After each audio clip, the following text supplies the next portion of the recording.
Guys, I'm going to show you how to distress with wax today. I'm going to use a tea light candle. You can use any type of candle wax that you want. They've also made tutorials on how to use Vaseline as a way to rub through, and that's something I've never used just because it feels like it would be harder to control.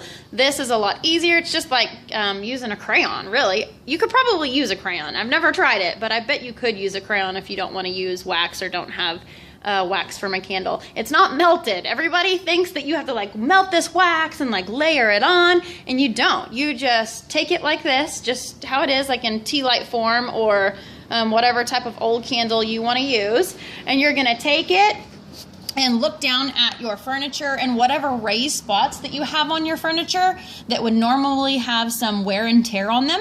You're just going to take your tea light candle and you're going to draw your distress marks in those areas. So you are creating a faux look, and it's all to do with where you place your candle. So you have to keep that in mind, because a lot of times I'll start to get a little crazy and go wild, and depending on how much distress you want in there, that's not just the grandest idea. This client wants medium distress on this vanity.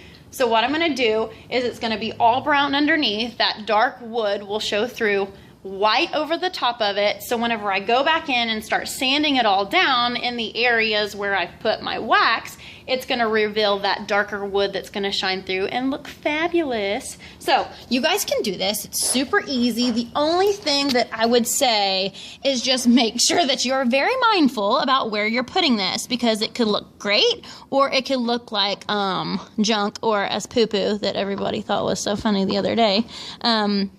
So what I'm going to do is just add this wax to the areas of distress. Sometimes you can go over it like kind of crazy, and sometimes you want to be really careful of how much you're putting on and what you're doing. Now, you can load this thing up with a ton of wax, but really all the wax is doing is creating a barrier so that the paint won't stick in those areas. So that's what we're doing here. We're not like doing any kind of a, well, I don't know, rocket science seems really, really hard. I would say math.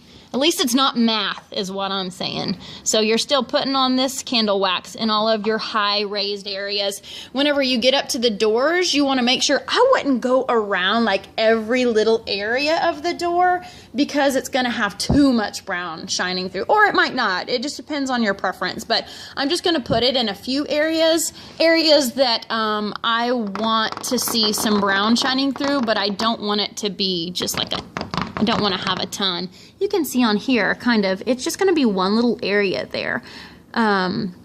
If you want a ton of that brown shining through, then make sure and just go back and put more wax on there. If you don't want it, if you just want like one little sliver of it, like around these corners, where it would naturally, the paint would naturally just be nicked or come off, then just do that there. Now around these edges, all of the raised stuff, whoop, see that?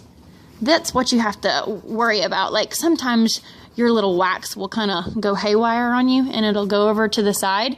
Just make sure you rub that back off. Otherwise, whenever you put your paint on there and then you sand it back down, oops, you okay? Sand it back down, you're gonna have like a gouge going through here. It's gonna look like a gouge. So anyway, kind of control it whenever you're in an area that seems a little harder than others. You don't want to go too fast on it, but you don't want to take a ton of time on it either. So that's all you do. As far as the wax, don't make it harder than it is, but also just be mindful of where you're placing it so that you're creating a faux look that is pleasing to the eye, rather than just like all hodgepodge and just all nicked up and it just looks like a mess. So anyway, that's all there is to it. You guys can do it. I believe in you. Bye.